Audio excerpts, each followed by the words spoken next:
Amém. Aleluia. Graças a Deus. Shalom Adonai. Boa noite. Graças ao bom Deus. Estamos iniciando mais uma transmissão da Palavra do Senhor. Eu tenho um assunto muito importante que eu quero transmitir essa noite, uma mensagem breve, porém extremamente importante, sobre a guerra contra a fé. Na verdade, uma guerra que já existe desde que a fé existe. Você encontra no Gênesis, quando Deus fala com Adão e Eva sobre o jardim e dá a eles instruções para lavrar, guardar, proteger e também para não comer do fruto proibido, que na sequência o adversário de nossas almas já aparece infiltrado no jardim por meio da serpente em uma cena mediúnica, os levando contra a fé. Deus dá a eles algo para crer. Deus dá a eles uma palavra para se obedecer. Deus dá a eles uma instrução sobre a vida. E logo o inimigo aparece pervertendo totalmente o que Deus disse, pervertendo totalmente a palavra do Senhor e levando o casal edêmico à colisão com Deus. A interpretação que Satanás faz no Éden acerca da palavra de Deus os coloca em colisão contra Deus. É interessante isso, e ali a gente já tem no casal original também a origem da batalha contra a fé. Se você analisa as Sagradas Escrituras, você verá muitas vezes o inimigo se opondo contra a crença em Deus e também contra a palavra de Deus. Eu quero ler com você, se você tiver uma Bíblia aí na sua casa, pegue, acompanhe essa transmissão, essa pregação, lendo as passagens que eu darei de referência, para que você tenha ideia do que eu quero transmitir. Judas, o apóstolo de Jesus, escreveu uma epístola, fica próxima ao Apocalipse. Eu quero ler, ela tem um capítulo só, mas é uma epístola fantástica, importantíssima. Nós faremos a leitura do versículo 3 e também a leitura do versículo 4. Eu não projetarei os versículos na tela, então eu, de novo, peço a você que pegue sua Bíblia, que abra sua Bíblia, ou então que anote o versículo para que você possa lê-lo em outro momento. Judas, versículo de número 3. Ele diz o seguinte: Amados, quando empregava toda a diligência em escrever-vos acerca da nossa comum salvação, foi que me senti obrigado a corresponder-me convosco, exortando-vos a batalhardes pela fé que uma vez por todas foi entregue aos santos. Quero chamar a sua atenção para três coisas. Primeiro, ele fala sobre a nossa comum salvação. Nós sabemos pelas Sagradas Escrituras que somos salvos pela fé. E na atualidade tem tanta gente falando barbaridades acerca da fé.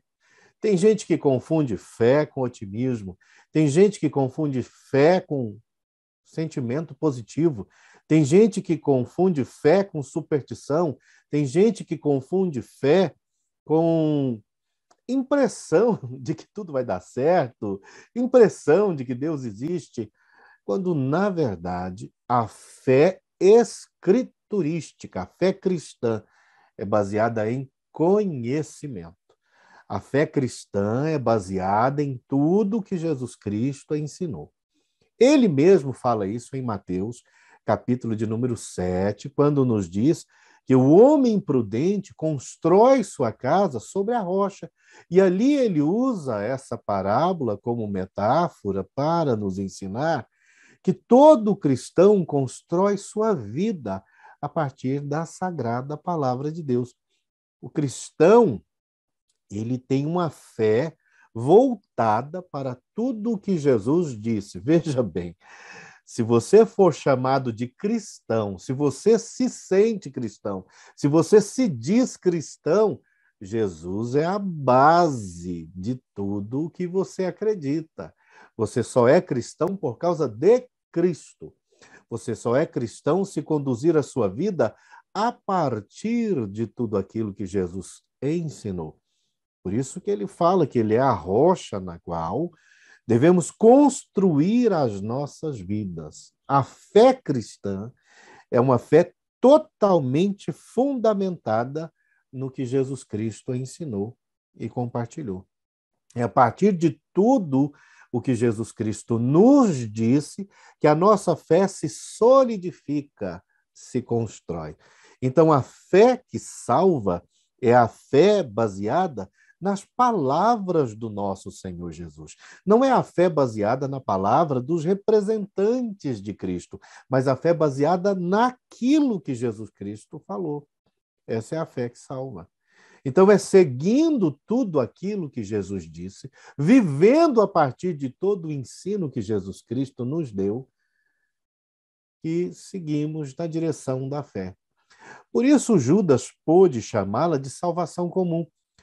Na verdade, porque todas as pessoas de todo o planeta podem aprender com Jesus Cristo sobre a verdade de Deus, a vontade de Deus, o caminho de Deus, a vida conforme o desejo de Deus. Então, é vivendo inspirado em Jesus, é vivendo a partir da palavra de Jesus que somos salvos. A salvação nada mais é do que essa libertação que temos, em primeiro lugar, dessa vida anterior a Deus. Eu sei que Deus sempre existiu, mas tem muita gente que vive como se Deus nunca houvera existido. Tem muita gente, inclusive, que afirma que tem fé em Deus, que vive como se Deus não existisse. Essa vida que você tinha, antes de crer de fato em Jesus, era uma vida desviada, condenada. Então, nós somos salvos, em primeiro lugar, dessa descrença. Depois, nós somos salvos dessa vida gerada sem Deus, alienada. Uma vida que não se importava com Deus. A partir da crença em tudo que Jesus Cristo disse, construímos a nossa vida e ela será, de fato, uma nova vida. Muito diferente da vida que você tinha anteriormente. Uma vida inspirada no Senhor, uma vida a partir do ensino do Senhor, uma vida reproduzindo o que Jesus Cristo deixou para a gente. Não apenas como legado do cristianismo, mas como ética do cristianismo, como vida para o cristão. E seguindo o caminho de Cristo, seguimos a direção da salvação. Viver pela fé nada mais é do que viver a partir do ensino de Jesus. É você assimilar tudo o que Jesus Cristo falou sobre Deus, sobre o homem, sobre a vida, sobre o código de conduta e viver o Cristo. Quando você vive o Cristo, você vive a fé. A grande guerra, então, que Judas, aqui no versículo 3 de sua epístola, diz que a fé batalhará, você pode ter certeza que é essa briga contra toda a mensagem de Cristo. Essa briga contra a estruturação da vida a partir de tudo o que Jesus Cristo ensinou e falou.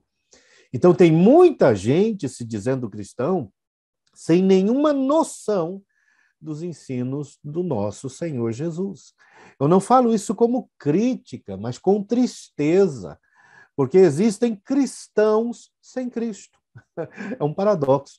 Mas existem muitas pessoas hoje que se dizem cristãs sem Jesus. Jesus é um adereço ao cristianismo dessas pessoas, quando, na verdade, Jesus é a totalidade do que deve ser o cristianismo de qualquer um. Essa é a fé que todo cristão deve ter. Essa é a fé que todo cristão deve seguir.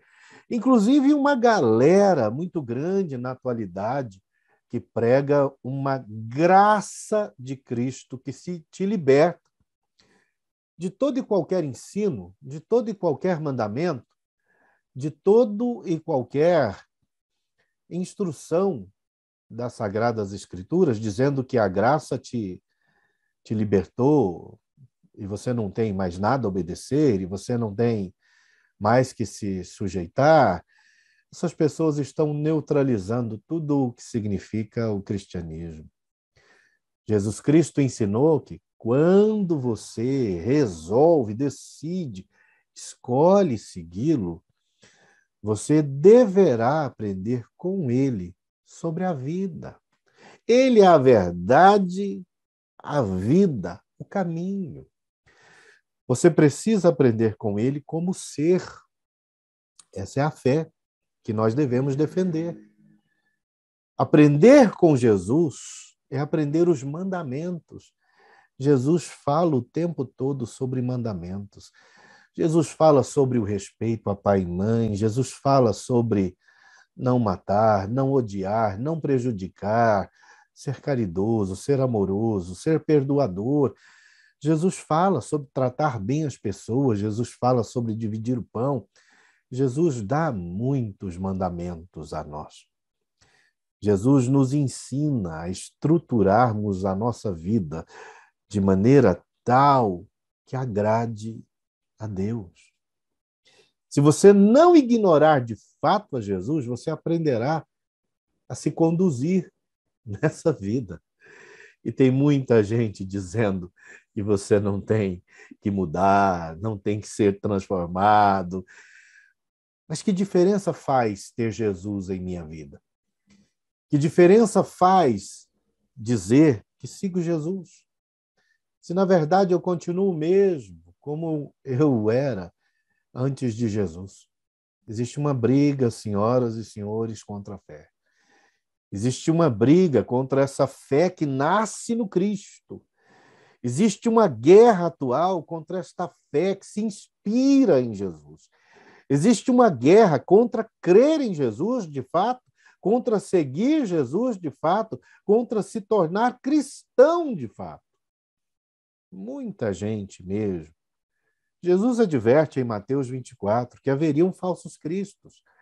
Os falsos cristos sempre houveram e sempre haverão para que as pessoas fiquem confusas. Muitos deles são figuras bem caricatas, são figuras bem espalhafatosas, são figuras mais humorísticas do que figuras que possam inspirar fé. E ainda assim, eles conseguem reunir muitos seguidores. Os falsos cristos, os falsos profetas. Quantos falsos profetas? E não é apenas em questão de previsão, tentando dizer o que será no futuro, mas falsos pregadores. A palavra profeta no grego, profetes, ou no hebraico, é uma palavra nabone, é uma palavra que fala de transmissão, é uma palavra que fala de vocalização, do uso da capacidade de falar para transmitir uma ideia. Existem muitos pregadores na atualidade sem Jesus no coração. Muitos pregadores sem Jesus na vida. Muitos pregadores sem nenhuma intenção de seguir o nosso Senhor Jesus Cristo. Esses falsos pregadores que pregam sobre tudo, pregam sobre riqueza, sobre investimentos, pregam sobre política, sobre filosofia, mas não falam sobre Jesus e não ensinam as pessoas a seguir Jesus. Esses pregadores, esses falsos, não ajudarão ninguém a desenvolver a comum salvação. Jesus também disse que haveriam anticristos. João fala isso na sua primeira epístola, na segunda também. Muitos anticristo, contra Deus. Quanta gente contra Cristo na atualidade. dizendo que Jesus é brincadeira, que Jesus é fantasia. Quantas pessoas contra a Bíblia? Uma das coisas que me deixa mais estarrecido é a multiplicação de pregadores com Bíblia na mão, inimigos dela. Gente segurando a Bíblia, usando ela no dia a dia para produzir vídeo, live, e ao mesmo tempo dizendo que ela não tem valor, que ela precisa de reedição, que ela precisa de atualização, que a Bíblia caducou. E é estranho isso, porque são pessoas que usam a Bíblia para arrancar dinheiro dos fiéis e, ao mesmo tempo, dizem que ela não tem valor nenhum, quando, na verdade, eles não querem aplicar o seu código de conduta às suas vidas. Eles não querem viver transformação, eles não querem viver mudança, eles não querem viver as consequências de crer. As consequências de crer no Senhor. Você já pensou nisso? As consequências de crer. Eles não querem viver isso. Não querem ser mudados por essa palavra que tem tanto poder de moldar. São falsos. A nossa guerra é uma guerra também contra essa espécie de anti-informação. E muitos deles se dizem cristãos, inimigos de Bíblia, inimigos de Jesus, inimigos de mandamento, inimigos do conhecimento, inimigos da verdade, se dizem cristãos. Quando vamos para o campo das profecias reais, encontramos, por exemplo, várias profecias, e vou falar delas daqui a pouco, dizendo que os tempos finais seriam tempos de guerra contra a fé. Em Mateus 24, Jesus diz: quando vier o Filho do Homem, achará fé na terra? Ele fala sobre isso. Lucas 18, versículo 8. Quando vier o Filho do Homem, achará fé na terra? Eu fico me perguntando se realmente, quando Deus olha para os corações humanos, se ele encontra fé cristã autêntica. Se aqueles que se dizem cristãos seguem os ensinos do Senhor. Será? Existe mesmo fé? As pessoas buscam fé. Elas querem aprender para seguir, elas querem aprender para crer. Preciso aprender para crer. Então, Judas fala da salvação comum e se perde. As pessoas perdem essa ideia de que a salvação é crer em Jesus, e crer em Jesus é receber os seus discursos, a sua fala, receber tudo o que ele ensinou, é seguir o que Jesus Cristo ensinou. Essa é a salvação. Isso tinha que ser comum a todo cristão. Todo cristão deveria seguir esse beabá do cristianismo. Você só é chamado de cristão se crer em Jesus. E você só pode dizer que crê em Jesus se você segue o que Jesus Cristo disse. Isso é comum. Outra coisa que Judas fala é que quando ele sentiu inspirado por Deus para escrever essa epístola, logo o Espírito Santo o levou a compreender que era preciso chamar os cristãos em geral para batalharem diligentemente pela fé. Batalhar pela fé. Eu não sei se você já tem feito isso. Você já percebeu que nós precisamos fazer isso? Quando lutamos pela fé contra essas heresias, esses enganos, primeira coisa, fortalecemos a nossa própria fé. Segunda coisa, nos protegemos. Quanto mais você estuda para combater esses desvios, para combater esses enganos, mais você se mantém na direção correta. Mais você se mantém rumo ao alvo. É preciso fazer isso. Eu preciso batalhar pela fé que uma vez foi dada aos santos. Nunca foi tão importante manter os pés na rocha. Nunca foi tão importante ter certeza no que se crê. Nunca foi tão importante revisar as Sagradas Escrituras. Eu acho que nós vivemos uma época de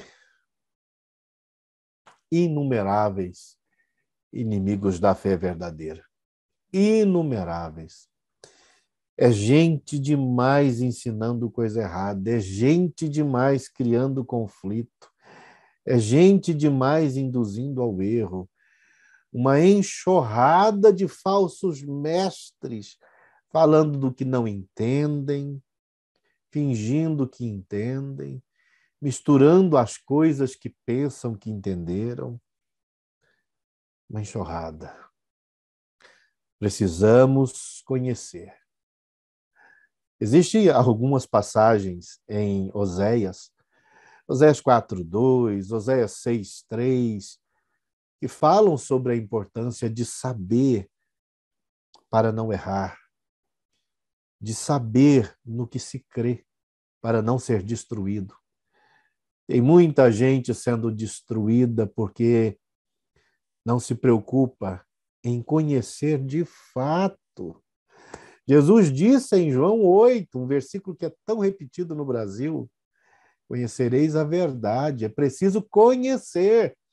E tem muita gente que acha que conhecer a verdade é ter uma noção leve sobre o que deveria vir a ser a verdade. É empenho.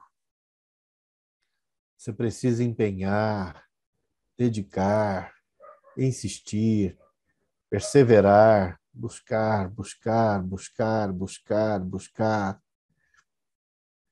aprimorar, conhecer, conhecer. Paulo fala em Romanos, capítulo de número 10, que a fé vem pelo ouvir. Ouvir a palavra de Deus. Então, quanto mais estudamos, quanto mais aprendemos, mais precisamos, ainda mais pelos motivos que estou falando, essa guerra anti-mensagem, essa guerra anti-Bíblia, essa guerra anti-conhecimento de Deus, essa guerra, uma guerra constante. Como eu disse, existem muitas profecias sobre isso. Eu citei algumas, Mateus 24, Lucas 18, mas existem outras passagens, por exemplo, 2 de Pedro, capítulo 2, versículos 1 a 3. Pedro fala desses falsos mestres, falsos profetas, dessas pessoas criadoras de heresias destruidoras. E ele lá nos adverte que essas pessoas seriam tão ardilosas, tão carismáticas, tão poderosas na habilidade de confundir, que elas seriam capazes de levar muita gente a negar o próprio soberano Senhor Jesus Cristo, que o salvou. Eu fico pensando na capacidade dessas pessoas de pegar alguém que acreditou em Cristo e convencê-lo a negar o próprio Cristo, a abandonar o Cristo. Eu dei alguns exemplos. Quando você deixa de ser um seguidor de Jesus e deixa de se inspirar em Jesus na produção da sua vida, você deixou Jesus de lado. Se Jesus não é a sua referência de existência, você já o negou, você já o deixou.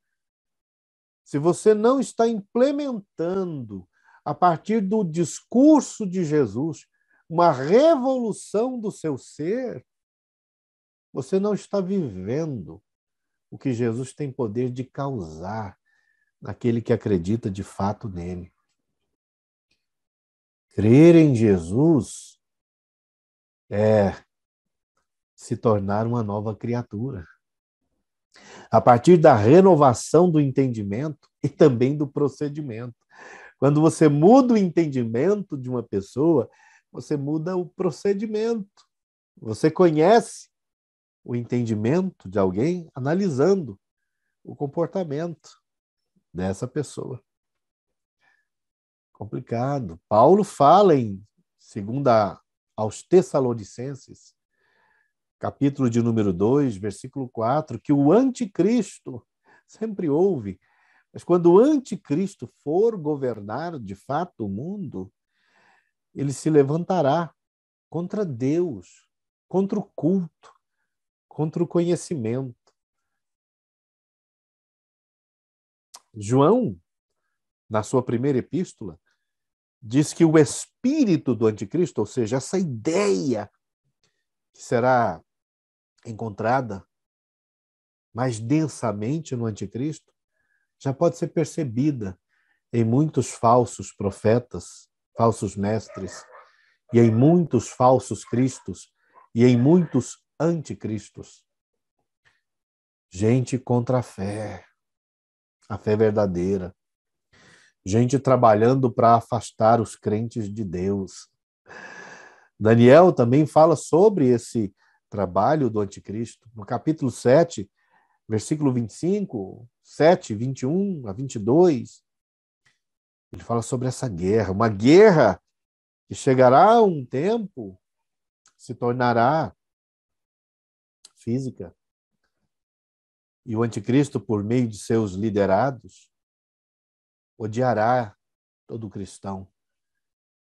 Conseguirá convencer as pessoas contra os cristãos e os cristãos serão odiados, serão perseguidos, assassinados por causa da crença. Uma crença que será odiada pelo mundo. Você vê isso também em Apocalipse 12, Apocalipse 13, Apocalipse 6, 20. São capítulos que falam dessa guerra contra aqueles que têm fé. Hoje é uma guerra ideológica, hoje é uma guerra filosófica, uma guerra empreendida muitas vezes pelos meios de comunicação e, tristemente, uma guerra muitas vezes encabeçada por pseudos pregadores. E dizem que estão pregando a verdade, porém mais afastam as pessoas de Cristo. Pregam o que as pessoas querem ouvir.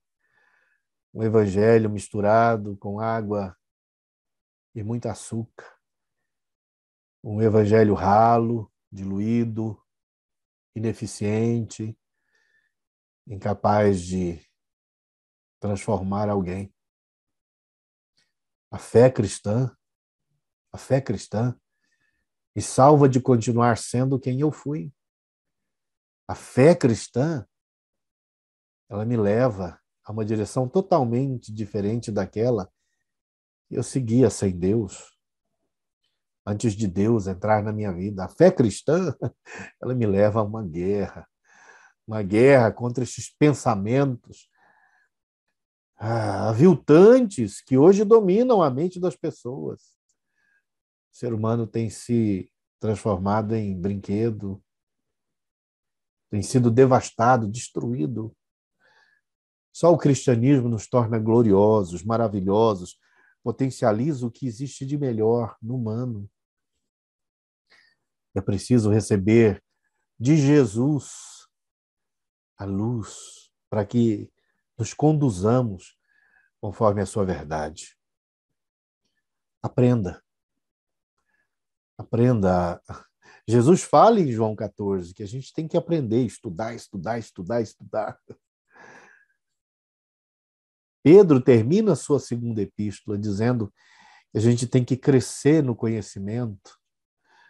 O capítulo maior da Bíblia, Salmo 119, fala o tempo todo que o conhecimento é importante, que a palavra de Deus é importante, que aprender as Escrituras é importante. Prevalecer na fé, prevalecer no que se crê, no que se recebeu de Deus. Prevalecer do cristianismo, essencial, original, transformador, revolucionário, capaz de mudar a gente absolutamente. Essa é a fé que tem que ser defendida. Daqui a algumas semanas, Começaremos aos sábados, na rede de jovens, uma série de mensagens nos ajudando a entender essas distorções que existem hoje, distorções da fé, essas heresias que infelizmente habitam os altares e afastam os seres humanos de Deus. Vai ser importante acompanhar, são 13 mensagens, será muito importante. Mas por hora, aprenda que sua fé tem sido atacada. Você que é um cristão e tenta seguir a Deus, sua fé tem sido atacada. E você precisa voltar-se para o Senhor de verdade. Não retire os seus olhos de Cristo. Não retire. Olhe para Jesus e fixe em Cristo. Siga o Senhor de verdade. Permita que a fé nele te transforme. Porque acreditar nele, acreditar no que ele disse, e o que ele disse, nos confronta. Nos inspira a mudança. Vamos orar. Meu Deus, oro pedindo essa transformação que só se vive se aprende a sua palavra. Sem aprender as sagradas escrituras, jamais seremos diferentes de quem éramos sem o Senhor. Formados por tantas informações, é tanta opinião, é tanta verdade, é tanta informação. Nós queremos ouvir do Senhor, conhecer sua palavra. Eu sei que ela não é tão simples, porque ela precisa de dedicação de vida. À medida que com muita humildade pedimos ao Senhor que nos revele e com muita seriedade a lemos incessantemente, nossa mente é aberta e a compreensão acontece. Nos ajude. Nesse mundo de gente que rejeita a palavra e briga contra ela, o tempo todo eu quero abrir o meu coração, eu quero entendê-la. Não quero guerra contra a fé. Eu quero crer mais e mais. Eu quero aprender mais e mais. Eu oro por aqueles que estão tão cheios de conflito, tão perdidos, que nem sabem mais crer. Tão confusos, desiludidos, desanimados. Ajude-os. Que sejam reconduzidos ao princípio de tudo, ao nosso Senhor Jesus, e aceitem segui-lo, ao nosso Mestre. Essa é a minha oração, Pai, em nome de Jesus. Ainda de olhos fechados, que o amor de Deus, a graça do nosso Senhor e Salvador Jesus, que a comunhão e as consolações do Espírito Santo sejam com todos nós, não apenas hoje, mas para todo sempre. Está encerrado em nome de Jesus. Deus abençoe vocês. Não esqueça de deixar o seu comentário. Deus te abençoe.